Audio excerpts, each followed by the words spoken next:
குளு குளுன்னு காத்து வீசுது. உங்கள் சத்யாவில் குளு குளு ஏசி ஆஃபர். அனைத்து மெகா டிவி நேயர்களுக்கு அன்பான வணக்கம். இது யோகேஸ்வர் காய்கறி வைத்திய முறை பற்றிய காய்கறி வைத்திய குறிப்புகள். இன்றைக்கி நம்ம பார்க்கக்கூடிய தலைப்பு என்ன அப்படின்னா, துழு நோய், லெப்ரசின்னு சொல்லக்கூடிய ஒரு ரொம்பவுமே மக்களால் அச்சுறுத்தப்படக்கூடிய ஒரு நோய். இப்போது இது அவ்வளோ பெரிய சிக்கலாக, அவ்வளோ பெரிய ஒரு கஷ்டமான விஷயமானா நிச்சயம் அது கஷ்டமான விஷயந்தான். எல்லோரும் அதோட பல விதமாக போராடி நிறைய பேர் தோற்றுருக்காங்க, ஒரு சிலர் வெற்றி அடைஞ்சிருக்கிறாங்க. அந்த மாதிரி வெற்றி அடைஞ்சவங்களை ஒருத்தர் தான் ஒரு அருமையான நபர்.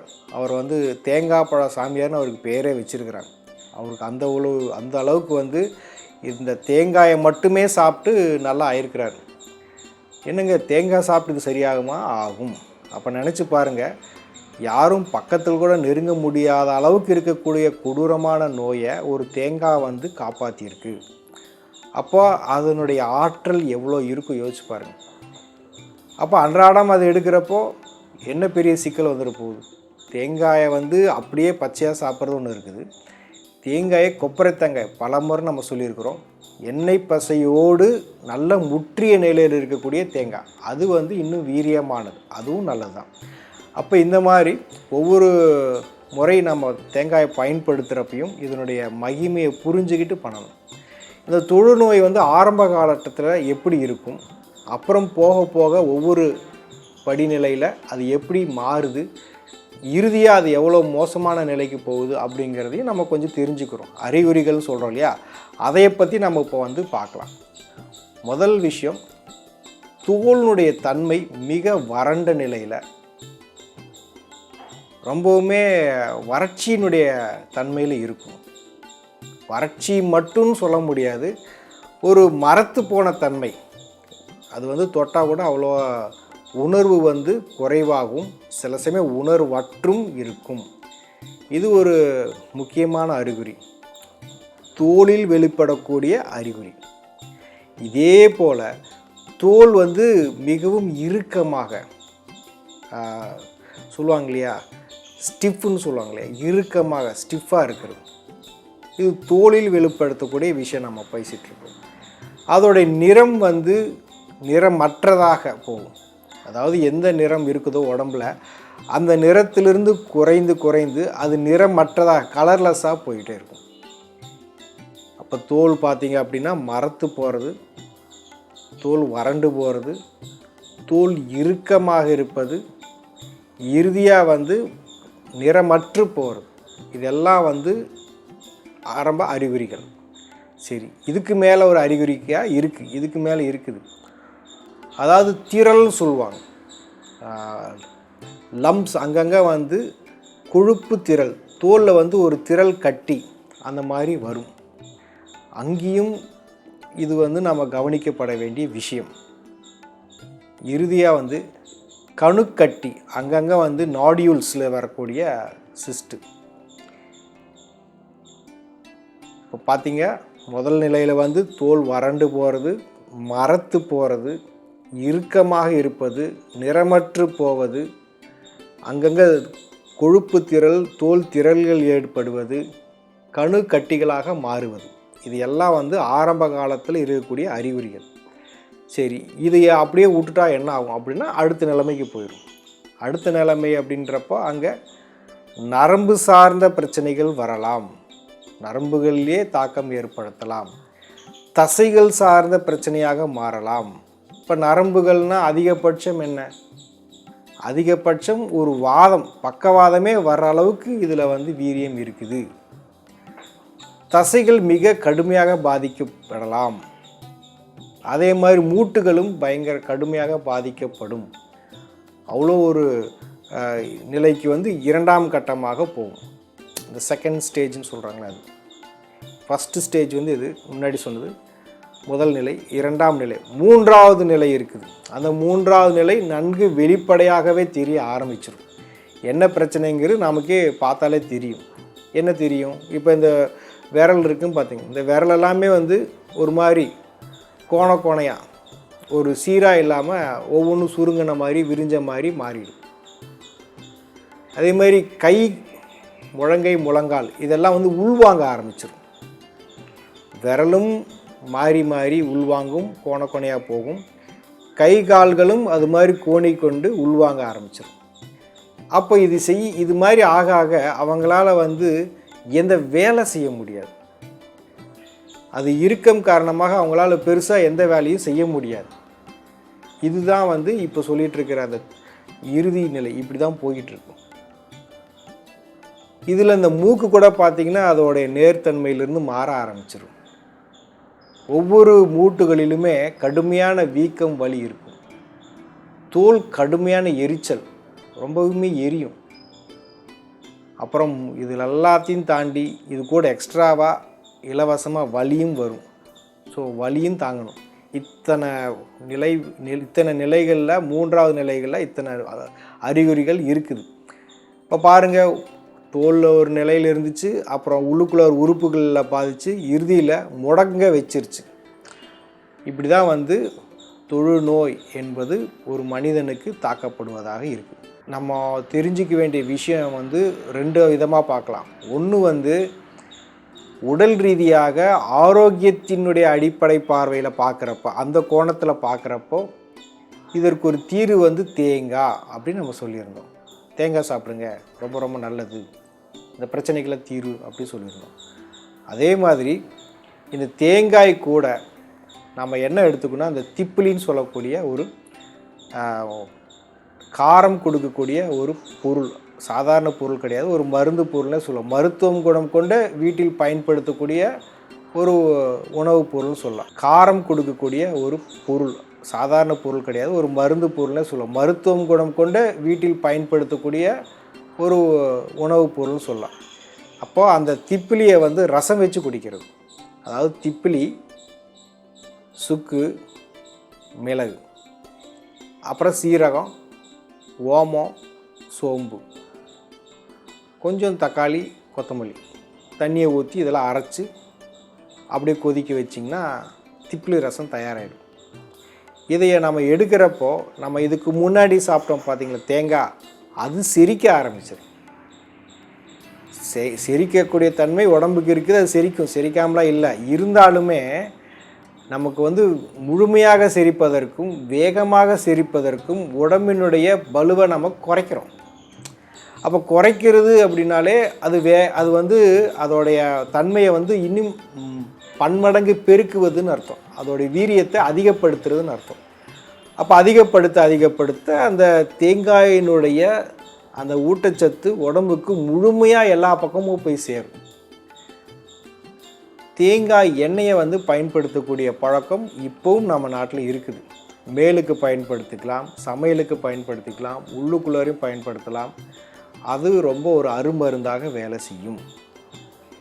இந்த தேங்காய் கூட நம்ம இனியும் கூட ஒரு 2 விதமாக வந்து எடுத்துக்கலாம். தேங்காயும் மஞ்சள் பூசணிக்காயும் ஒன்றா அரைச்சி வடித்து குடிக்கலாம். எவ்வளோ தேங்காய் எடுக்கிறோமோ அதே அளவோ அல்லது அதில் பாதியோ இல்லை அதிலோட 2 மடங்கோ எப்படி உங்களுக்கு சௌகரியமோ எடுத்துக்கலாம். தேங்காய், மஞ்சள் பூசணிக்காய் சம அளவு எடுத்து அரைச்சி வடித்து குடிக்கலாம். இதே தேங்காயோட கொத்தவரங்காயும் அதே மாதிரி அரைச்சி வடித்து குடிக்கலாம். இது எதுக்கு அப்படின்னா, நம்ம இந்த கொடூரமான தாக்குதல் இருக்குது பார்த்திங்களா, அடுத்ததாக அது பயணிக்கிறது எங்கே, முதல் நிலையிலிருந்து நரம்புகளுக்கும் தசைகளுக்கும் பயணிக்க போகுது. அப்போ அந்த மாற்றத்துக்குள்ளார இதையை நம்ம அரைச்சி வடித்து குடித்தா மிகப்பெரிய பாதிப்பு நமக்கு வராது. அப்போ 3 விஷயம் சொல்லியிருக்கு. ஒன்று வந்து நேரடியாக தேங்காய் எடுத்துக்கிறது, இன்னொன்று வந்து கொத்தவரங்காயோடு எடுத்துக்கிறது, அரசாணிக்காயோடு எடுத்துக்கிறது, அப்புறம் திப்பிலி ரசம். இப்படி இந்த முறைகளில் என்ன ஆகும்னா எடுக்க அதோடைய தாக்கமும் அதோடைய வீரியமும் வந்து குறையும். இப்போ குறைய நம்ம ஆரோக்கியமாக முடியும். இதில் இந்த 2 விஷயத்தை பார்த்தோம். அதாவது நரம்புகளும் தசைகளும் மிக கடுமையான பாதிப்பு ஏற்படும், அதற்கு முன்பு தோல் பாதிக்கப்படும் அப்படி சொல்லியிருக்கோம். அப்போ தோல் நிலையில் பார்க்குறப்ப நம்ம பல காய்கறிகளில் பல தடவை சொல்லியிருக்கிறோம். கோவக்காய்னா நல்லது, வெண்டைக்காய்னா நல்லது அப்படின்னு ஏற்கனவே சொல்லியிருக்கிறோம். இப்போ தோலில் வந்து இருக்கக்கூடிய நார்ச்சத்து, எண்ணெய் பசை இது எல்லாத்தையும் வச்சு பார்க்குறப்போ ஒரு முடியாத காலகட்டத்தில் உடம்புல எண்ணெய் பசை இருக்குது பார்த்திங்களா, அந்த தன்மை வந்து குறையிறப்ப தான் இது வருது. அப்போ நம்ம எலும்புகளுக்கும் எண்ணெய் பசைக்கும் நம்ம என்ன சொல்கிறோன்னா கொப்பரை தேங்காய் நார்ச்சத்து உள்ளது. அப்போ இது எங்கே போய் முடியுது அப்படின்னா, இது எலும்பு மஜ்ஜை வரைக்கும் போய் இந்த விஷயத்தை நம்ம வந்து பார்க்க வேண்டிய கட்டத்தில் இருக்கிறோம். இது வெறும் வந்து ஒரு தோல் சம்மந்தப்பட்டதாக எடுத்துக்க முடியாது. உள்ளுக்குள்ளார எலும்பு மஜ்ஜை வரைக்கும் இதை பற்றி நம்ம சிந்திக்க வேண்டிய நிலையில் இருக்கிறோம். அப்போ பாருங்கள் எவ்வளோ பெரிய விஷயம். முதல்ல வந்து தோல் எப்படி பார்த்தோம் அப்படின்னா, தோல் வந்து ரொம்ப வறட்சியாக இருக்குது, மரத்து போய் இருக்குது, ரொம்ப இறுக்கமாக இருக்குது, நிறமற்று போகுது, தோலுக்கு அடியில் இருக்கக்கூடிய தோல் திரள்கள் ஏற்படுது, கணுக்கட்டிகள் உருவாகுது. இதெல்லாம் ஆரம்ப நிலை. ஆரம்ப நிலையிலிருந்து அடுத்த நிலைக்கு நரம்புகள், தசைகள். அதுக்கு அடுத்ததாக வந்து விரல்களுடைய உள்வாங்குதல், கைகால் உள்வாங்கிறது, மற்ற எரிச்சல், வலி இதெல்லாம் வந்து அதிகப்படுத்துவது வந்து இறுதி நிலை. அப்போ இது எல்லாமே ஆரம்பத்திலிருந்தே காய்கறிகளை எடுத்துகிட்டு வந்தாலும் கூட இதெல்லாம் செஞ்சுட்டு வந்தாலும், அதாவது அரசாணிக்காய் தேங்காய், கொத்தவரங்காய் தேங்காய், தேங்காய் தனியாக இது மாதிரி எடுக்கிறப்பையும் இதோடைய வீரியத்தை நம்ம கட்டுப்படுத்த முடியும், மட்டுப்படுத்த முடியும். அத்தனை ஆற்றல், அத்தனை சிறப்பு கொண்டது தான் இந்த காய்கறிகள். அப்போது லெப்ரசின்னு சொல்லக்கூடிய இந்த தொழுநோயை நம்மால் ஜெயிக்க முடியும், வென்று காட்ட முடியும். அது நீங்களே செஞ்சுக்கலாம். இதுக்கு வந்து உங்களுடைய மனநிலை வைராகியம் கொண்டதாக இருக்கும். நம்ம உடம்புல இனிமேல் வந்து அதிகப்படியான நார்ச்சத்து கொண்ட உணவை எடுத்துக்கணும், அதிகப்படியான மிகவும் உயிரோட்டம் உள்ள உணர்வுகள் எடுத்துக்கணும். ரொம்ப அதிகமாக சமைச்சு வறுத்து பொரித்து அந்த மாதிரி போகாமல் எளிமையாக அதிகமாக உயிர் சக்தி இருக்கக்கூடிய பசுமையான காய்கறிகள், இயற்கையாக மிகவும் புத்துணர்வு கொடுக்கக்கூடிய பழங்கள் இதெல்லாம் எடுக்கிறப்போ கூட அதையும் சேர்த்து எடுக்கிறப்போ இது ஒரு பெரிய விஷயம் இல்லை. இதை நிறைய பேர் இதை வந்து வென்று காட்டியிருக்கிறாங்க. அவங்க ஒரு பெரிய சரித்திரத்தையே படைச்சிருக்கிறாங்க. அதன் மூலமாக அவங்க பலவிதமான இதை பற்றின விழிப்புணர்வும் கொடுத்துருக்குறாங்க. இப்படியும் நடந்திருக்கு அப்படிங்கிற ஒரு அனுபவத்தை அவங்களோட நான் பகிர்ந்துக்கிறேன். அப்போ இது சாத்தியம் ஆகியிருக்குது. யோசிச்சு பாருங்கள், இப்பேற்பட்ட ஒரு நிலையில் ஒரு காய்கறி அவங்களை காப்பாற்றிருக்கு அப்படின்னா அப்போ அதுக்கு எவ்வளோ முக்கியத்துவம் கொடுக்கணும். அதனால தான் வந்து அது கும்பத்தில் வச்சு ஒரு வழிபாட்டிலேயே ஒரு உச்சமான அந்த ஒரு கும்ப மரியாதைக்கு ஒரு சில சமயம் அந்த ஊரே ரெண்டு பட்டுருது. அவ்வளோ ஒரு மதிப்பான ஒரு பொருளாக இருக்குதுன்னா அப்போ அதுக்கு எவ்வளோ பலம் இருக்கும், எவ்வளோ தாக்கத், எவ்வளோ சக்தி இருக்கும். அதையும் நம்ம புரிஞ்சுக்கிட்டு அதை வந்து எந்த விதமான தோஷமும் சொல்லாமல், தேங்காயை பற்றி தப்பாக பேசாமல் அதை நம்ம முதல்ல பயன்படுத்தணும். ஏன் பயன்படுத்தக்கூடாதுன்றதெல்லாம் வந்து பேசுகிறதுக்கு இங்கே வேலையே இல்லை. ஏன்னா அவ்வளோ முக்கியத்துவம் உங்களுக்கு சொல்லியிருக்கிறேன். இதை பயன்படுத்தாமல் இருந்தால் தான் துர்பாக்கியம், பயன்படுத்தினா பாக்கியம். அதனால் யாராவது ஒருத்தர் அப்படி எதிர்மறையாக பேசுகிறாருன்னா அதை வந்து காது கொடுத்து கேட்காதீங்க. இது சாப்பிடாதீங்கன்னு சொன்னாங்கன்னா கேட்காதீங்க. அதுதான் வந்து நம்மளுடைய உயிரோட்டம். நம்ம நாட்டினுடைய மிகப்பெரிய சொத்தே இந்த பொருள் தான், தேங்காய் தான். ஏன் இப்படி சொல்கிறேன்னா, ஒரு கொழுப்பு சத்து இருக்குது. ஒரு கொழுப்பு சத்து ஒரு தாவரம் கொடுக்குது அப்படின்னா அது நார்ச்சத்தோடு கொடுக்குதுன்னா அது எவ்வளோ பெரிய விசேஷம். கொழுப்பு வந்து பலவிதமான பருப்புகளிலிருந்து எடுக்கிறாங்க, எண்ணெயாக எடுக்கிறாங்க. ஆனால் அது வேறு, தானியம், பருப்பு. இது நார்ச்சத்திலிருந்து ஒரு எண்ணெய் எடுக்கிறது வந்து ஒரு ரொம்ப ஒரு அருமையான ஒரு பொருள். அப்போது அங்கே தான் வந்து நார்ச்சத்தும் எண்ணெய் பசையும் சேர்ந்து கிடைக்கிறது தான் அதில் ஆற்றல். அது எந்த விதமான பின்விளைவுகளும் இல்லாமல் ஆரோக்கியத்தை மட்டுமே வந்து கருத்தில் கொண்டு நமக்கு கிடைச்சிருக்கு. அது ஒரு வரம். அதை நம்ம வந்து பாராட்டணும், தூக்கி வச்சு கொண்டாடணும். அதனால் தேங்காயை கொண்டாடுங்க, அன்றாடம் சமையலில் பயன்படுத்துங்க. முடிந்த அளவுக்கு கொப்பரை தேங்காயும் இடையில அந்த சமையல் முறையில் கொஞ்சமாக சேர்த்திக்கோங்க. சேர்த்த உங்களுக்கு ஒரு அருமையான மாற்றம் ஏற்படும். இப்போ இதற்கு முந்தைய பகுதியில் வந்து தோல் அழி நோய் அப்படிங்கிற விஷயத்தை பார்த்தோம். தோலில் ஏற்படக்கூடிய அந்த அழி நோய், அதற்கு தீர்வை பற்றியும் நம்ம வந்து பார்த்தோம். தோல் அழு நோய் வந்து ஏன் வருது, அது நரம்பும் அதே சமயத்தில் சுரப்பிகளும் சார்ந்த ஒரு விஷயம் எப்படி தோல் நோயாக கடத்தப்படுது அப்படிங்கிற தெளிவான விஷயத்தை பார்த்தோம். அதற்கு தீர்வு வந்து கொத்தவரங்காய் எலுமிச்சம்பழம் பார்த்தோம். இப்போ சொல்லக்கூடிய தொழுநோய்க்கும் தீர்வு பார்த்துருக்குறோம். ஆரம்ப காலத்தில் ஏற்கனவே வந்து பலவிதமான தீர்வுகள் நம்ம சொல்லியிருக்கோம், நிவாரணம் சொல்லியிருக்கிறோம். அதாவது தோல் அப்படிங்கிற தலைப்பில், தோல் நோய்கள்ங்கிற தலைப்பில் முதல்ல வந்து சொன்னது கொப்புளங்கள், அப்புறம் அம்மை வகை, அதுக்கப்புறம் இப்போ நம்ம சொல்லிகிட்ருக்கோம். அப்போ கொப்புளங்கள் எத்தனை வகைகள் இருக்குது இதெல்லாம் வந்து நம்ம சொல்லிகிட்டே வர்றோம். சில சமயம் யாராவது 1-2 விட்டுருந்தாலோ அல்லது முதல் முறையாக பார்த்துருந்தாங்களோ இந்த முக்கியமான குறிப்புகளை நீங்கள் தெரிஞ்சுக்கோங்க. அப்போ கொப்பளங்களில் 7 வகையான கொப்பளங்கள் இருக்குது. முதல் வகை வந்து எரி கொப்பளம். அந்த எரி கொப்பளத்திற்கு தீர்வு வந்து என்ன அப்படின்னா வெண்டைக்காய், கொத்தவரங்காய், வெள்ளை பூசணிக்காய். குளு குளுன்னு காத்து வீசுது. உங்கள் சத்யாவில் குளு குளு ஏசி ஆஃபர். உங்கள் சத்யா.